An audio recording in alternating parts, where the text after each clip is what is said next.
Hello दोस्तों, कैसे हैं आप सभी। आप लोगों का कल 24 जुलाई को महात्मा गांधी काशी विद्यापीठ यूनिवर्सिटी में बीए सेकंड सेमेस्टर वाले बच्चों का सोशलॉजी का पेपर है और आपके पेपर का नेम है society in India structure organisation and change.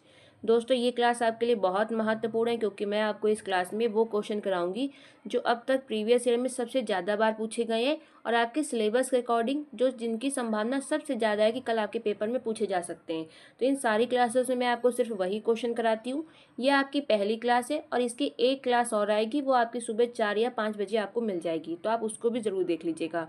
मैं आपको इन दोनों क्लासेस में अति लघु, लघु और दीर्घ उत्तरीय क्वेश्चन कराऊंगी जो सबसे ज़्यादा आपके महत्वपूर्ण है। अब मैं आपको दिखा देती हूँ कि आपके पेपर में किस तरह के क्वेश्चन पूछे जाते हैं।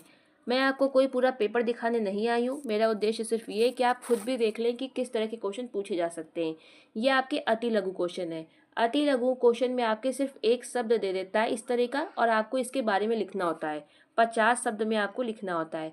जैसे आपके पेपर में क्या पूछा जा सकता है, जाति क्या है, सामाजिक बहिष्कार, सामाजिक समावेश, विवाह, वर्ण और शातमीकरण, इस तरह के क्वेश्चन पूछे जाते हैं। फिर आपका आ जाता है लघु उत्तरी क्वेश्चन। तो इस तरह के क्वेश्चन मैं आपको, बहुत इंपॉर्टेंट क्वेश्चन है वो आपके पेपर में कराऊंगी। अब चलिए हम लोग अपने क्वेश्चंस की तरफ चलते हैं। हमारा पहला क्वेश्चन है, सबसे पहले मैं आपको अति लघु उत्तरीय क्वेश्चन कराती हूँ। निम्नलिखित विषयों में आपको संक्षिप्त में टिप्पणी लिखनी है। तो आपका पहला क्वेश्चन है, नगर क्या है। आपको लिखना है नगर के बारे में कि ये क्या है। दोस्तों, मैं आपसे एक रिक्वेस्ट कर रही हूँ कि आज आप लोग को करिकुलर का पेपर दे के आए हैं। कोई भी एक बच्चा मेरे टेलीग्राम चैनल पे एग्जाम लर्निंग एकेडमी में अपना पेपर भेज दे। मैं आप लोगों के लिए वीडियो बना रही हूँ, इतनी सी मेरी बात आप मान लीजिए कि प्लीज़ अपना पेपर मेरे टेलीग्राम चैनल में भेज दीजिए। कोई भी एक बच्चा भेज दीजिए। पीडीएफ बनाने का मन नहीं है तो सिर्फ आप फोटो खींच के भेज दीजिए, पीडीएफ मैं खुद बना लूँगी। अब चलिए हम लोग अपने क्वेश्चंस की तरफ चलते हैं। आपका जो नगर है इसमें आप क्या लिखेंगे देखिए। तो आप लिखेंगे, नगर वह स्थान होता है जहाँ जनसंख्या अधिक होती है और अधिकांश लोग कृषि के बजाय व्यापार, उद्योग, शिक्षा, सरकारी या निजी नौकरियों से जुड़े होते हैं। नगर में आपकी सड़कें अच्छी होती हैं, बिजली, अस्पताल, स्कूल, कॉलेज, बैंक, बाजार और परिवहन जैसी सुविधाएं उपलब्ध होती हैं। यहाँ का जीवन आपका तेज और आधुनिक होता है। नगर शिक्षा, रोजगार और आधुनिक सुविधाओं का केंद्र होता है। आज नगरीकरण के कारण नगरों की जो संख्या है वो बहुत ज़्यादा हो गई है और नगर में जो जनसंख्या रहती है वो भी लगातार बढ़ रही है। अब आप इसका एग्जाम्पल देख लीजिए। जैसे आपके लखनऊ, कानपुर, बॉम्बे, प्रयागराज, ये सब भारत के प्रमुख नगर हैं। और अगर आपके पेपर में शहर लिख दे तो शहर में भी आप यही लिख के आएंगे। फिर आपका इसमें अगला क्वेश्चन है, आपको लिखना है कस्बे के बारे में। कस्बा गांव और नगर के बीच की बस्ती होती है। इसका आकार गांव से बड़ा होता है लेकिन नगर से छोटा होता है। कस्बे में आपके बाजार, विद्यालय, बैंक, अस्पताल और सरकारी कार्यालय जैसी सुविधाएं होती हैं, लेकिन ये नगर जितनी विकसित नहीं होती। आपको कस्बे में बैंक मिलेंगी लेकिन जो बैंक आपको शहर में मिलेगी वो बहुत बड़ी होगी, आपको बहुत अच्छी लाइटिंग होगी। कस्बे में जाएंगे तो वो बैंक होगी लेकिन उतनी अच्छी सुविधाएं वहाँ पे आपको नहीं मिलेंगी। नगर में आपको बड़ी बड़ी सुविधाएं मिलती हैं, कस्बे में आपको सुविधाएं मिलती हैं, गांव से ज़्यादा मिलती है लेकिन नगर से कम मिलती हैं। फिर आप इसमें आगे क्या लिखेंगे, यहाँ बड़ी बड़ी सुविधाएं कम होती है, यानी कि नगर में ज़्यादा होती है, यहाँ कम होती हैं। यहाँ के लोग खेती के साथ व्यापार, छोटी दुकानें, नौकरी और छोटे उद्योगों से जुड़े रहते हैं। कस्बा आसपास के गांवों के लोगों के लिए व्यापार और आवश्यक सेवाओं का केंद्र होते हैं। कस्बे के पास आपके बहुत सारे गांव होते हैं तो वो गांव शहर नहीं आते क्योंकि वो दूर पड़ जाते हैं। तो पहले वो कहाँ जाते हैं, कस्बे में जाते हैं। जब उनका कस्बे में काम नहीं बनता है तब वो शहर की तरफ आते हैं। फिर आपका इसमें आगे है, भारत में अनेक छोटे छोटे शहर पहले कस्बे थे जो समय के साथ बड़े नगर बन गए हैं। फिर आपका इसमें आगे है, आपको लिखना है जातिवाद क्या है। आंसर देखिए, जातिवाद वह भावना है जिसमें व्यक्ति अपनी जाति को अन्य जातियों से श्रेष्ठ मानता है और केवल अपनी जाति के हितों को महत्व देता है। इसके कारण समाज में भेदभाव, असमानता और आपसी विवाद पैदा होते हैं। जातिवाद सामाजिक एकता और राष्ट्रीय विकास में बाधा बनता है। जातिवाद के कारण शिक्षा, नौकरी और विवाह जैसे क्षेत्रों में भी भेदभाव देखने को बहुत ज़्यादा मिलता है। भारतीय संविधान में सभी नागरिकों को समान अधिकार देता है और जाति के आधार पर भेदभाव को गलत मानता है। कौन? आपका भारतीय संविधान में लिखा है कि जातिवाद एकदम गलत है। फिर आपका इसमें आगे है, शिक्षा, जागरूकता और समान अवसरों के माध्यम से जातिवाद को कम किया जा सकता है। एक अच्छे समाज के लिए सभी लोगों के साथ समान व्यवहार आवश्यक है। अब आप एग्जाम्पल देख लीजिए जातिवाद का, तो आपको बहुत अच्छे से समझ आ जाएगा। यदि किसी योग्य व्यक्ति को केवल उसकी जाति के कारण नौकरी या सम्मान न मिले, तो ये क्या कहलाता है? आपका जातिवाद। फिर आपका इसमें अगला क्वेश्चन है, अब आपको लिखना है नगरीकरण के बारे में। तो नगरीकरण वह प्रक्रिया है जिसमें गांव के लोग बेहतर रोजगार, शिक्षा, स्वास्थ्य और जीवन स्तर की तलाश में शहरों की ओर जाने लगते हैं। इसमें नगरों का विस्तार होता है और नए शहर विकसित होते हैं। जब लोग शहर की तरफ आते हैं और सरकार देखती है कि कोई शहर में बहुत ज़्यादा जनसंख्या हो गई है, तो वो उस शहर को दो हिस्सों में बांट देती है। इसी तरह हमारे नए शहर बनते हैं और शहर में जनसंख्या आ जाती है और नगरों का विस्तार होता है। नगरीकरण के कारण उद्योग, व्यापार और परिवहन का विकास होता है। इसके साथ ही प्रदूषण, भीड़, यातायात और आवास जैसी समस्याएं भी बढ़ती हैं। जब गांव की जनसंख्या भी शहर आ जाएगी तो आपकी जनसंख्या बहुत ज़्यादा हो जाएगी, जिससे आपकी भीड़ बहुत ज़्यादा होगी, प्रदूषण होगा, आपको ट्रैफिक आए दिन मिलेगा। फिर आपका इसमें आगे है, आधुनिक भारत में नगरीकरण तेजी से बढ़ रहा है, जिससे शहरों की जनसंख्या, घनत्व और आकार में वृद्धि होती है। अब आप एग्जाम्पल देख लीजिए नगरीकरण का, तो आपको बहुत अच्छे से क्लियर हो जाएगा। मान लीजिए कोई व्यक्ति नौकरी के लिए गांव से दिल्ली, मुंबई या लखनऊ जाता है, तो ये किसका एग्जाम्पल है? नगरीकरण का। फिर आपका इसमें अगला क्वेश्चन है, सांस्कृतिक विविधता के बारे में आपको लिखना है। आंसर, सांस्कृतिक विविधता का अर्थ है एक ही देश या समाज में अनेक प्रकार की भाषाएं, धर्म, रीति रिवाज, खान पान, पहनावा और परंपरा पाई जाना। यानी कि एक ही स्थान पे विभिन्न धर्म, विभिन्न संस्कृति के लोग, उनकी अलग अलग रीति रिवाज, खान पान, सारे व्यक्ति एक जगह होते हैं। इसी को क्या कहा जाता है? सांस्कृतिक विविधता। भारत इसका सबसे अच्छा एग्जाम्पल है, क्योंकि यहाँ पे बहुत सारे राज्य हैं, उनके पर्टिकुलर अपनी लैंग्वेज है, बहुत सारे धर्म के लोग यहाँ पे एक साथ एक जगह बहुत अच्छे से रहते हैं। यहाँ आपकी अलग अलग राज्यों की अपनी संस्कृति, त्यौहार और भाषाएं हैं, फिर भी सभी भारतीय एक दूसरे का सम्मान करते हैं। इसी कारण भारत को विविधता में एकता का देश कहा जाता है। सांस्कृतिक विविधता समाज को समृद्ध बनाती है और लोगों में सहिष्णुता, सहयोग तथा भाईचारे की भावना विकसित करती है। अब मैं आपको इसका एग्जाम्पल देती हूँ, आप इसको देख लीजिए। जैसे आपका उत्तर भारत में होली खेली जाती है और दक्षिण भारत में आपका पोंगल मनाया जाता है। पंजाब में आपकी बैसाखी मनाई जाती है और केरल में आपका ओणम मनाया जाता है। तो ये आपका सांस्कृतिक विविधता का बहुत अच्छा एग्जाम्पल है। फिर आपका इसमें अगला क्वेश्चन है, ग्रामीण नगरीय समुदाय के बारे में आपको लिखना है। आंसर देखिए, ग्रामीण नगरीय समुदाय से आशय गांव और शहर के समाज से है। ग्रामीण समुदाय में लोग मुख्य रूप से कृषि और पशुपालन पर निर्भर होते हैं तथा उनमें आपसी संबंध बहुत ज़्यादा होता है। आपने देखा होगा गांव के लोगों में बहुत ज़्यादा आपस में एकजुटता होती है। जैसे अगर किसी को कोई भी ज़रूरत हो तो वो लोग तुरंत चले जाते हैं, बताइए भैया आपका क्या काम है। शहर में ये चीज़ आपको बहुत कम देखने को मिलती है, लोग अपने में ही ज़्यादा बिजी होते हैं। फिर आप इसमें आगे क्या लिखेंगे, वही नगरीय समुदाय में लोग उद्योग, व्यापार, नौकरी और सेवाओं से जुड़े रहते हैं तथा आधुनिक सुविधाएं अधिक होती हैं। दोनों समुदाय एक दूसरे पर निर्भर हैं। गांव शहरों को खाद्यान्न और कच्चा माल देते हैं, जबकि शहर गांव को अच्छी शिक्षा, स्वास्थ्य, रोजगार और तकनीकी सुविधाएं प्रदान करते हैं। दोनों का संतुलित विकास देश के लिए आवश्यक है। फिर आपका इसमें अगला क्वेश्चन है, सबसे पहले तो आप एग्जाम्पल देख लीजिए। गांव का किसान और शहर का बैंक कर्मचारी अपने अपने समुदाय का प्रतिनिधित्व करते हैं। यह आपका ग्रामीण समुदाय का और यह आपका नगरीय समुदाय का। फिर आपका इसमें अगला क्वेश्चन है, अनुसूचित जनजातियां। आपसे पूछा गया है कि अनुसूचित जनजातियां क्या होती हैं। अब आप आंसर देखिए, अनुसूचित जनजातियां भारत के वे आदिवासी समुदाय हैं जिन्हें संविधान में विशेष दर्जा और सुविधाएं दी गई हैं। ये अधिकतर जंगलों, पहाड़ों और दूर दराज क्षेत्रों में रहते हैं। इनकी अपनी भाषा होती है, संस्कृति, परंपराएं और जीवन शैली होती है। इनके विकास के लिए सरकार शिक्षा, रोजगार और राजनीति में आरक्षण तथा अन्य योजनाएं चलाती है। इनका संरक्षण और विकास देश के समग्र विकास के लिए महत्वपूर्ण है। अब आप एग्जाम्पल देख लीजिए। भारत की प्रमुख अनुसूचित जनजातियों में भील, गोंड, संथाल, मुंडा और टोडा शामिल है। फिर आपका इसमें अगला क्वेश्चन है, आत्मसातीकरण क्या है। आंसर देखिए, आत्मसातीकरण वह सामाजिक प्रक्रिया है जिसमें एक व्यक्ति या समूह, यानी कि एक व्यक्ति या व्यक्तियों का समूह धीरे धीरे दूसरी संस्कृति, उनकी भाषा, उनके रीति रिवाज और जीवन शैली को अपनाकर उनका हिस्सा बन जाता है। इस प्रक्रिया में दोनों समूहों के बीच भेदभाव और दूरी कम होती है और सामाजिक एकता बढ़ती है। जब कोई एक व्यक्ति या व्यक्तियों का समूह किसी दूसरे धर्म या दूसरी संस्कृति को अपना लेता है, तो उसको क्या कहा जाता है? आत्मसातीकरण। लेकिन इसमें ऐसा नहीं होता कि वो अपना धर्म और अपनी पहचान भूल जाए। वो अपना धर्म, अपनी संस्कृति, अपनी पहचान को बनाए रखते हुए दूसरे धर्म की चीज़ों को सीखता है। तो इससे क्या होता है? दोनों समूह के बीच भेदभाव खत्म होता है और दूरी कम होती है और इससे आपकी सामाजिक एकता बढ़ती है। अब आप एग्जाम्पल देखिए इसका। जब कोई व्यक्ति दूसरे राज्य में जाकर वहाँ की भाषा और संस्कृति अपना लेता है, तो इसे क्या कहा जाता है? आत्मसातीकरण कहा जाता है। ये समाज में आपका सहयोग, भाईचारा और राष्ट्रीय एकता को मजबूत करता है। फिर आपका इसमें अगला क्वेश्चन है, हिंदू विवाह के आपको उद्देश्य बताना है कि क्या है। अब देखिए आंसर।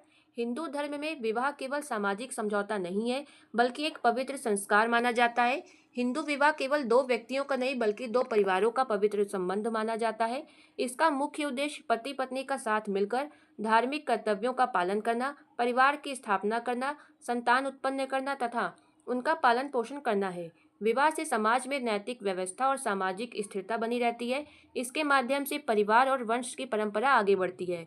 पति पत्नी एक दूसरे को सुख दुख में साथ देते हैं और समाज के प्रति अपने कर्तव्य का पालन करते हैं। अब आप इसका भी एग्जाम्पल देख लीजिए। पति पत्नी मिलकर परिवार की देखभाल करें और बच्चों का पालन पोषण करें, यही विवाह का प्रमुख उद्देश्य है। आपसे क्वेश्चन में पूछा क्या गया है? हिंदू विवाह के उद्देश्य, इसलिए मैंने आपको ये एग्जाम्पल दिया है। फिर आपका इसमें अगला क्वेश्चन है, आपको मध्यम वर्ग के बारे में लिखना है। अब आप देखिए कि लिखेंगे क्या। मध्यम वर्ग वह सामाजिक वर्ग है जिसकी आय और जीवन स्तर ना तो बहुत अधिक होता है और ना बहुत कम होता है। इस वर्ग में शिक्षक, सरकारी कर्मचारी, छोटे व्यापारी, बैंक कर्मचारी, निजी नौकरी करने वाले तथा अन्य पेशेवर लोग शामिल होते हैं। मध्यम वर्ग शिक्षा, ईमानदारी, बचत और सामाजिक मूल्यों को महत्व देता है। ये समाज और अर्थव्यवस्था के विकास में महत्वपूर्ण भूमिका निभाता है। आज भारत में मध्यम वर्ग तेजी से बढ़ रहा है और देश की आर्थिक प्रगति में विशेष योगदान दे रहा है। अब आप इसका भी एग्जाम्पल देख लीजिए। एक सरकारी शिक्षक या बैंक कर्मचारी आपका मध्यम वर्ग के अंतर्गत आता है। फिर आपका इसमें अगला क्वेश्चन है, बहिष्करण की अवधारणा के बारे में आपको लिखना है। तो मैं आपको पहले सरल भाषा में बताती हूँ कि ये क्या है। देखिए, अगर आपके घर में शादी है और शादी के कार्ड बट रहे हैं और आपके घर के जस्ट बगल में कोई आदमी रहता है, वो किसी दूसरी जाति का हो या धर्म का हो या वो गरीब हो, और आप उसे शादी का कार्ड ना दें, तो ये क्या हुआ? बहिष्करण। यही आपकी बहिष्करण की अवधारणा है। अब आप इस आंसर को देखिए। बहिष्करण का अर्थ है किसी व्यक्ति या समूह को समाज के मुख्य अवसरों, सुविधाओं और अधिकारों से वंचित कर देना। ये आपका जाति, धर्म, लिंग, गरीबी, विकलांगता या अन्य कारणों से हो सकता है। बहिष्करण के कारण लोगों को शिक्षा, रोजगार, स्वास्थ्य और सामाजिक सम्मान नहीं मिल पाता है। इससे उनमें असमानता और गरीबी बढ़ती है। इससे व्यक्ति समाज के विकास में भाग नहीं ले पाता और उसके साथ भेदभाव होता है। भारतीय संविधान सभी नागरिकों को समान अधिकार देता है और सामाजिक बहिष्करण को समाप्त करने के लिए अनेक कानून तथा कल्याणकारी योजनाएं लागू की गई हैं। फिर आपका इसमें आगे है। अब आप एग्जाम्पल देख लीजिए एक बार बहिष्करण का, तो आपको अच्छे से समझ आ जाएगा। इसमें आप देखिए लिखेंगे क्या। यदि किसी बच्चे को उसकी जाति के कारण स्कूल में साथ बैठने नहीं दिया जाए, तो ये आपका सामाजिक बहिष्करण कहलाता है। आपने भी स्कूल में बहुत बार ये काम किया होगा, मुझे पता है, क्योंकि गोरे और काले लोगों में बहुत भेदभाव होता है। गोरे लोग पता नहीं अपने आप को क्या समझते हैं। स्कूल में देखो बहुत सारे जो गोरे बच्चे होते हैं, अगर उनके बगल में कोई काला बच्चा आके बैठ जाए तो बड़ा मुंह बनाते हैं, उनका बस चले तो क्लास के बाहर निकलवा दें। पता नहीं कैसी विचारधारा है भाई, गोरा काला अपने हाथ का थोड़ी होता है। फिर आपका इसमें अगला क्वेश्चन है, संजातीयता क्या है? आंसर देखिए। संजातीयता का अर्थ है ऐसे लोगों का समूह जिनकी भाषा, संस्कृति, इतिहास, परंपरा और रीति रिवाज एक समान होते हैं। यहाँ पे एक समान टाइप नहीं है, यहाँ पे आपका होगा रीति रिवाज एक समान होते हैं। ऐसे लोग अपनी सांस्कृतिक पहचान बनाए रखते हैं और उस पर गर्व करते हैं। भारत में अनेक जनजातीय समूह पाए जाते हैं, जैसे आपके नागा हो गए, मिजो हो गए, गारो हो गए, भील और संथाल। ये सब आपके जनजातीयता के एग्जाम्पल हैं, जो देश की सांस्कृतिक समृद्धि का प्रतीक है। सभी जनजातीय समूहों का सम्मान करना और उन्हें समान अवसर देना राष्ट्रीय एकता और सामाजिक सद्भाव के लिए आवश्यक है। अब आप इसका एग्जाम्पल देख लीजिए। नागा, मिजो, गोंड और भील जैसे समुदाय अपनी अलग भाषा और संस्कृति के कारण अलग जनजातीय समूह माने जाते हैं। फिर आपका इसमें आगे है। दोस्तों, अभी मैंने एक काम किया है और मुझे उम्मीद है कि आपको ये बहुत पसंद आएगा। अभी मैंने आपको जितने भी अति लघु क्वेश्चन पढ़ाए हैं, उनको मैंने यहाँ पे एक शब्द में लिखा है और उनकी एक लाइन में आपको डेफिनेशन दी है। इससे आपका फास्ट रिवीजन हो जाएगा और आपको चीज़ें ज़्यादा देर तक याद रहेंगी। और मुझे उम्मीद है कि आपको ये बहुत पसंद आएगा। अब आपका जो पहला मैंने अति लघु कराया है वो था नगर क्या है। तो अब आप देखिए, बड़ी जनसंख्या और आधुनिक सुविधाओं वाला क्षेत्र आपका नगर कहलाता है। कस्बा क्या है? गांव और नगर के बीच का क्षेत्र आपका कस्बा कहलाता है। जातिवाद क्या है? जाति के आधार पर भेदभाव। फिर आपका जो चौथा अति लघु था वो था नगरीकरण क्या है। तो गांव से शहर की ओर बढ़ने की प्रक्रिया आपका नगरीकरण कहलाता है। पांचवा जो अति लघु था वो था आपका सांस्कृतिक विविधता क्या है। तो इसमें आपकी अनेक संस्कृतियां एक साथ रहती हैं। ग्रामीण और नगरीय समुदाय क्या है? गांव और शहर के लोगों का सामाजिक समूह आपका ग्रामीण और नगरीय समुदाय कहलाता है। फिर आपका इसमें जो अगला अति लघु था वो है अनुसूचित जनजातियां। संविधान द्वारा मान्यता प्राप्त आदिवासी समुदाय क्या कहलाता है? अनुसूचित जनजातियां। फिर आपका इसमें अगला अति लघु है आत्मसातीकरण। तो दूसरी संस्कृति को अपनाने की प्रक्रिया आपका आत्मसातीकरण कहलाता है। फिर आपका इसमें अगला क्वेश्चन था हिंदू विवाह क्या है। तो ये आपका एक पवित्र सामाजिक एवं धार्मिक संस्कार है। फिर आपका है मध्यम वर्ग क्या है। तो मध्यम आय वाला सामाजिक वर्ग आपका मध्यम वर्ग में आता है। बहिष्करण क्या है? किसी को समाज के अवसरों से वंचित कर देना। फिर आपका इसमें अगला अति लघु है संजातीयता क्या है। तो इसमें आप क्या लिखेंगे? समान भाषा, समान संस्कृति और समान परंपरा वाले लोगों की एक पहचान होती है संजातीयता। जैसे आपके भील हो गए, संथाल हो गए। फिर आपका इसमें जो अगला क्वेश्चन है, अब आपके स्टार्ट होते हैं लघु और दीर्घ उत्तरी क्वेश्चन। इसमें आपका जो पहला क्वेश्चन है वो है सातवीकरण से आप क्या समझते हैं? सातवीकरण को प्रोत्साहित करने वाले कारकों का उल्लेख कीजिए। आंसर देखिए, सातवीकरण वह सामाजिक प्रक्रिया है जिसमें दो अलग अलग सामाजिक या सांस्कृतिक समूह धीरे धीरे एक दूसरे के साथ घुल मिल जाते हैं और उनके बीच के सांस्कृतिक अंतर कम होने लगता है। इस प्रक्रिया में एक समूह दूसरे समूह की भाषा, रीति रिवाज, विचारों और जीवन शैली को अपनाने लगता है। इससे समाज में एकता और सहयोग की भावना बढ़ती है। फिर आपका इसमें आगे है सातवीकरण एक धीमी और निरंतर चलने वाली प्रक्रिया है। इसमें किसी समूह की पहचान पूरी तरह समाप्त नहीं होती है बल्कि वह व्यापक समाज का हिस्सा बन जाता है। अब आप इसका एग्जाम्पल देख लीजिए। जब अलग अलग राज्यों के लोग रोजगार या शिक्षा के लिए किसी बड़े शहर में आते हैं और वहाँ की भाषा, संस्कृति तथा जीवन शैली को अपनाते हैं, तो ये आपका क्या हुआ? सातवीकरण का एग्जाम्पल है। फिर आपका जो दीर्घ क्वेश्चन है उसमें पूछा गया है कि सातवीकरण को प्रोत्साहित करने वाले कारक क्या है। तो पहला कारक है आपका शिक्षा। शिक्षा लोगों में समानता, सहिष्णुता और सहयोग की भावना उत्पन्न करती है। इससे विभिन्न समूहों के बीच दूरी कम होती है। फिर आपका इसमें जो दूसरा कारक है वो है नगरीकरण। इसमें आप क्या लिखेंगे? शहरों में विभिन्न जाति, धर्म और क्षेत्रों के लोग साथ साथ रहते हैं और काम करते हैं, जिससे आपसी संपर्क आपका बढ़ता है। फिर आपका इसमें थर्ड पॉइंट है सातवीकरण को प्रोत्साहित करने वाले कारक का औद्योगिकरण। तो इसमें आप क्या लिखेंगे? कारखानों और उद्योगों में विभिन्न समुदाय के लोग एक साथ काम करते हैं, जिससे सामाजिक संबंध मजबूत होते हैं। फिर आपका इसमें चौथा कारक है सामाजिक संपर्क। जब अलग अलग समूहों के लोगों के बीच बातचीत और संबंध बढ़ते हैं तो वे एक दूसरे की संस्कृति को समझने लगते हैं। फिर आपका इसमें अगला क्वेश्चन है विवाह संबंध। अंतर जातीय और अंतर धार्मिक विवाह भी सातवीकरण को बढ़ावा देते हैं। फिर आपका इसमें जो लास्ट कारक है वो है लोकतांत्रिक मूल्य। इसमें आप क्या लिखेंगे? समानता, स्वतंत्रता और भाईचारे जैसे लोकतांत्रिक मूल्य लोगों को एक साथ जोड़ते हैं। तो ये थे आपका बहुत इंपॉर्टेंट क्वेश्चन है, विशेष ध्यान दीजिएगा। ये आपके कारक था सातवीकरण को प्रोत्साहित करने के। इसको आप एक बार जरूर देख लीजिएगा, बहुत इंपॉर्टेंट क्वेश्चन है। फिर आपका इसमें आगे है, देखिए कभी भी आपके पास लघु या दीर्घ क्वेश्चन आए तो आप उसमें निष्कर्ष जरूर लिखा करिए। आप निष्कर्ष में क्या लिखेंगे? सातवीकरण समाज में एकता और सामंजस्य स्थापित करने वाली महत्वपूर्ण प्रक्रिया है। भारत जैसे विविधता वाले देश में सातवीकरण राष्ट्रीय एकता के लिए बहुत आवश्यक है। फिर आपका इसमें अगला क्वेश्चन है सामाजिक बहिष्कार और सामाजिक समावेश के बीच में आपको अंतर बताना है। आंसर देखिए, सामाजिक बहिष्कार और सामाजिक समावेश एक दूसरे के विपरीत दो महत्वपूर्ण सामाजिक अवधारणाएं हैं। जहां सामाजिक बहिष्कार किसी व्यक्ति या समूह को अधिकारों, अवसरों और संसाधनों से वंचित करने की प्रक्रिया है, वही सामाजिक समावेशन सभी को समान अवसर देकर समाज के मुख्य धारा में जोड़ने का प्रयास करती है। इसका मतलब ये कि सामाजिक बहिष्कार किसी एक पर्टिकुलर व्यक्ति या समूह को आपके अधिकारों, अवसरों से वंचित कर देता है, लेकिन सामाजिक समावेश आपको लोगों से जोड़ता है। फिर आपका इसमें आगे है अर्थात सामाजिक बहिष्कार लोगों को अधिकारों और अवसरों से अलग करता है, जबकि सामाजिक समावेश सबको एक साथ जोड़ता है। ये क्वेश्चन आपका दीर्घ में पूछा जाता है और लघु में पूछा जाता है, इसलिए आपको इसको बड़ा लिखना पड़ेगा। आप सबसे पहले हेडिंग डालेंगे इसमें सामाजिक बहिष्कार। अब आप इसमें क्या लिखेंगे? सामाजिक बहिष्कार का अर्थ है किसी व्यक्ति या समूह को समाज की मुख्य धारा से अलग कर देना या उसे समान अधिकारों या अवसरों से वंचित रखना। इसमें व्यक्ति शिक्षा, रोजगार, सामाजिक सम्मान और राजनीतिक भागीदारी से दूर हो सकता है। सामाजिक बहिष्कार जाति, धर्म, लिंग, गरीबी, भाषा या सामाजिक स्थिति के आधार पर हो सकता है। अब आप इसका एग्जाम्पल देख लीजिए सामाजिक बहिष्कार का।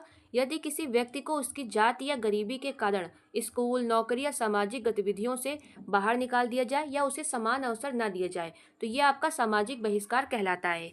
फिर आपका इसमें अगली हेडिंग पड़ेगी, क्योंकि आपसे पेपर में पूछा गया है कि सामाजिक बहिष्कार और सामाजिक समावेश में अंतर बताना है। तो आप हेडिंग डालेंगे सामाजिक समावेश। इसमें क्या लिखेंगे? सामाजिक समावेश का अर्थ है समाज के सभी वर्गों को समान अवसर, अधिकार और सम्मान प्रदान किया जाए। इसका उद्देश्य कमजोर वर्गों को समाज की मुख्य धारा में शामिल करना है। फिर आप इसमें आगे लिखेंगे। दोस्तों, यह आपका दोबारा टाइप हो गया है, आप इस पर ध्यान मत दीजिएगा। आप इसमें यहाँ से पढ़िए। सामाजिक समावेश का उद्देश्य कमजोर वर्गों को समाज की मुख्य धारा में शामिल करना, सामाजिक असमानताओं को कम करना और सभी लोगों की भागीदारी सुनिश्चित करना है। फिर आप सामाजिक समावेश का एग्जाम्पल देख लीजिए। सरकार द्वारा अनुसूचित जाति, अनुसूचित जनजाति और पिछड़े वर्गों के लिए शिक्षा और रोजगार में आरक्षण की व्यवस्था सामाजिक समावेश का एग्जाम्पल है। फिर आप इसमें हेडिंग डालेंगे सामाजिक बहिष्कार और सामाजिक समावेश में अंतर क्या है। आंसर देखिए। सामाजिक बहिष्कार व्यक्ति या समूह को समाज से अलग करता है, जबकि सामाजिक समावेश व्यक्ति या समूह को समाज से जोड़ता है। फिर आपका इसमें दूसरा पॉइंट है, सामाजिक बहिष्कार असमानता को बढ़ाता है, लेकिन सामाजिक समावेश आपका समानता को बढ़ाता है। फिर आपका नेक्स्ट पॉइंट है, सामाजिक बहिष्कार अवसरों की कमी होती है, लेकिन इसके विपरीत सामाजिक समावेश में समान अवसर मिलते हैं। आपका नेक्स्ट पॉइंट है, सामाजिक बहिष्कार से भेदभाव को बढ़ावा मिलता है, जबकि सामाजिक समावेश में सहयोग और एकता को बढ़ावा मिलता है। नेक्स्ट पॉइंट, सामाजिक बहिष्कार के कारण कमजोर वर्ग पीछे रह जाता है, जबकि सामाजिक समावेश में कमजोर वर्गों का विकास होता है। फिर आपका इसमें अगला पॉइंट है, सामाजिक बहिष्कार समाज में दूरी और संघर्ष बढ़ा सकता है, इसके विपरीत सामाजिक समावेश समाज में एकता और सहयोग बढ़ाता है। फिर आप सबसे पहले इसमें निष्कर्ष जरूर लिखिएगा। मैं आपको बार बार कहती हूँ कि लघु और दीर्घ क्वेश्चन में अगर आप निष्कर्ष लिखते हैं तो एग्जामिनर पे अच्छा प्रभाव पड़ता है, क्योंकि बहुत सारे बच्चे नहीं लिखते, यहाँ तक कि 90% बच्चा निष्कर्ष नहीं लिखता है, और आप लिखेंगे तो आपको 1 नंबर तो एक्स्ट्रा ज़रूर मिलेगा। निष्कर्ष देखिए आप क्या लिखेंगे। सामाजिक बहिष्कार समाज में असमानता और भेदभाव को बढ़ाता है, जबकि सामाजिक समावेश समानता और सामाजिक न्याय को बढ़ावा देता है। आधुनिक लोकतांत्रिक समाज का उद्देश्य अधिक से अधिक सामाजिक समावेश स्थापित करना है। भारत जैसे विविधता वाले देश में सामाजिक समावेश राष्ट्रीय एकता और विकास के लिए अत्यंत आवश्यक है। फिर आपका इसमें अगला क्वेश्चन है, भारत में जनसंख्या विस्फोट के लिए उत्तरदायी कारकों की चर्चा कीजिए। आंसर, जनसंख्या विस्फोट का अर्थ है किसी देश की जनसंख्या का बहुत तेजी से बढ़ना। भारत में लंबे समय तक जनसंख्या वृद्धि एक बड़ी सामाजिक और आर्थिक समस्या बन रही है। फिर आप हेडिंग डालेंगे भारत में जनसंख्या विस्फोट के प्रमुख कारण क्या हैं, क्योंकि ये क्वेश्चन आपका लघु में नहीं दीर्घ में पूछा गया है, मैंने खुद देखा है, इसलिए आपको इसको थोड़ा बड़ा लिखना पड़ेगा। क्वेश्चन में पूछा क्या गया है कि जो आपकी जनसंख्या वृद्धि है इसके प्रमुख कारण क्या है वो आपको बताने हैं। तो आप इसमें सबसे पहला पॉइंट डालेंगे जन्म दर अधिक होना।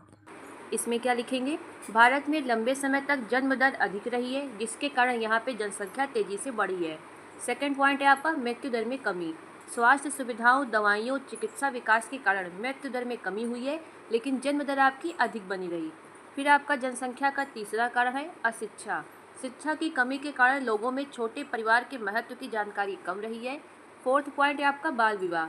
कम उम्र में विवाह होने से अधिक समय तक संतान उत्पत्ति की संभावना बढ़ जाती है।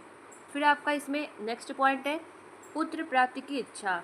कई परिवारों में पुत्र को अधिक महत्व देने के कारण अधिक बच्चों का जन्म होता है। फिर आपका छठा पॉइंट है परिवार नियोजन की कमी।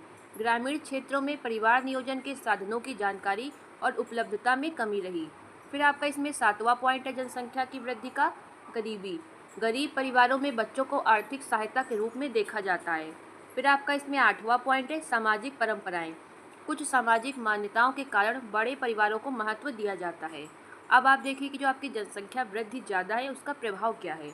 इसका फर्स्ट पॉइंट है बेरोजगारी की वृद्धि, गरीबी का बढ़ना।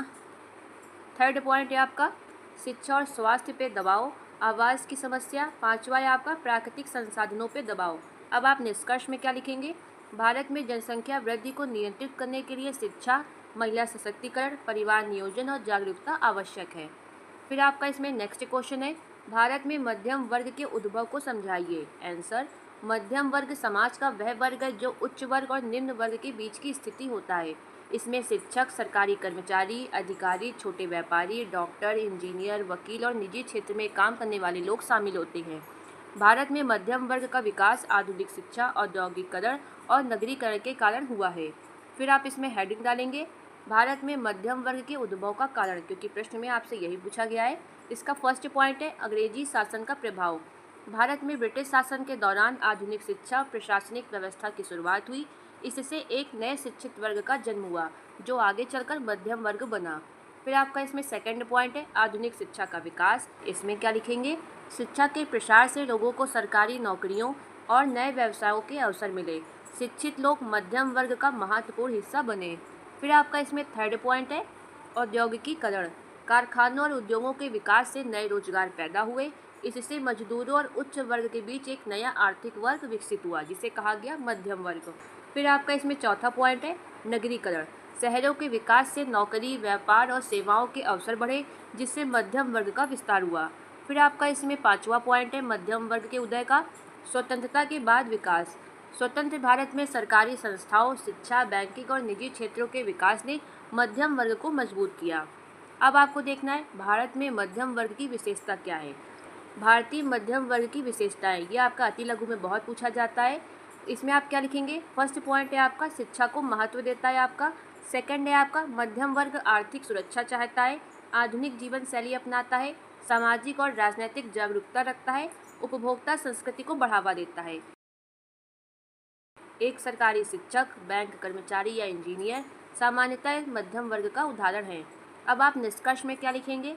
तो आप निष्कर्ष में लिखेंगे भारत का मध्यम वर्ग सामाजिक और आर्थिक विकास में महत्वपूर्ण भूमिका निभाता है। यह आधुनिक भारत के निर्माण में एक प्रमुख शक्ति बन चुका है। फिर आपका इसमें अगला क्वेश्चन है ग्रामीण तथा नगरीय समुदायों में अंतर की चर्चा कीजिए। ये आपसे पूछ रहा है कि ग्रामीण और नगरीय समुदाय में अंतर क्या है। तो आप सबसे पहले इसमें क्या लिखेंगे? ग्रामीण और नगरीय समुदाय समाज के दो प्रमुख रूप हैं।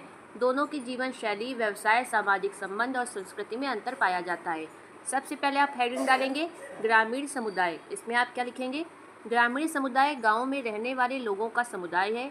यहाँ कृषि मुख्य व्यवसाय होता है। लोगों के बीच घनिष्ठ संबंध पाए जाते हैं और परंपराओं का इसमें बहुत ज़्यादा प्रभाव होता है। कहाँ पे? ग्रामीण समुदाय में। फिर आप इसमें जो नेक्स्ट हेडिंग है वो डालेंगे नगरीय समुदाय। आपके प्रश्न में क्या पूछा गया है? ग्रामीण समुदाय और नगरीय समुदाय में अंतर। और ये क्वेश्चन आपका लघु या दीर्घ में पूछा जाता है तो आप इसी तरीके से पेपर में लिख के आएंगे।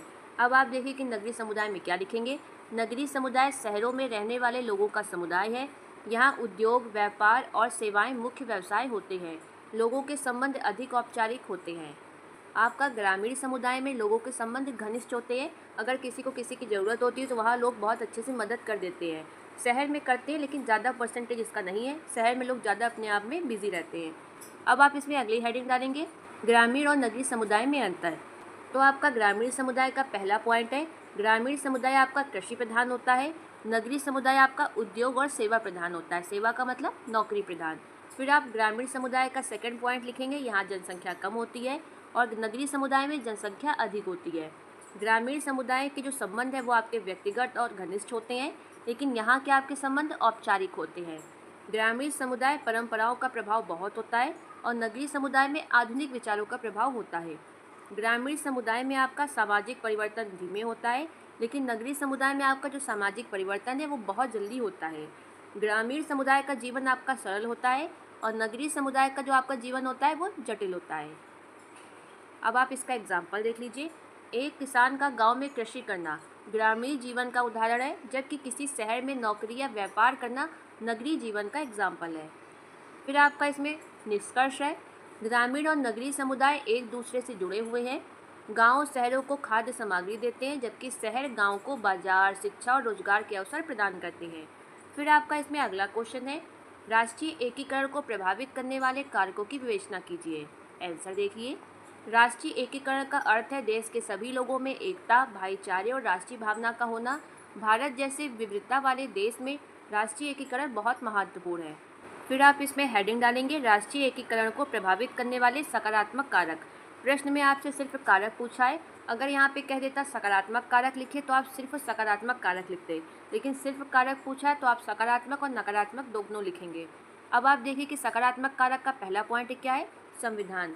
भारतीय संविधान सभी नागरिकों को समान अधिकार देता है, जिससे आपका राष्ट्रीय एकता मजबूत होती है। सेकंड पॉइंट है आपका लोकतंत्र।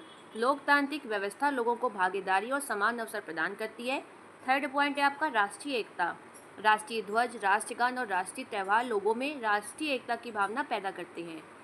फिर आपका इसमें फोर्थ पॉइंट है शिक्षा।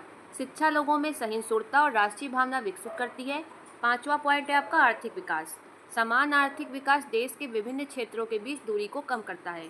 आपसे क्वेश्चन में पूछा क्या गया है कि राष्ट्रीय एकीकरण को प्रभावित करने वाले कारक आपको बताने हैं। तो ये आपके सकारात्मक कारक थे। अब मैं आपको बताती हूँ नकारात्मक कारक क्या है। तो इसका जो आपका नकारात्मक का पहला पॉइंट है वो है जातिवाद। जाति आधारित भेदभाव सामाजिक एकता को कमजोर करता है। दूसरा पॉइंट है आपका सांप्रदायिकता। धर्म के आधार पर संघर्ष राष्ट्रीय एकता को नुकसान पहुंचाता है। थर्ड पॉइंट है आपका क्षेत्रवाद। अपने क्षेत्र को अधिक महत्व देना राष्ट्रीय भावना को कमजोर करना है। फिर आपका इसमें अगला पॉइंट है भाषाई विवाद। भाषा के आधार पर मतभेद भी आपका एकता को प्रभावित करता है। अब आप एग्जाम्पल देख लीजिए। भारत में अनेक भाषाएं और धर्म होने के बावजूद स्वतंत्रता आंदोलन ने लोगों को एकजुट किया था। अब आप इसमें निष्कर्ष क्या लिखेंगे, राष्ट्रीय एकीकरण के लिए समानता, सहिष्णुता, भाईचारा और लोकतांत्रिक मूल्यों को मजबूत करना आवश्यक है।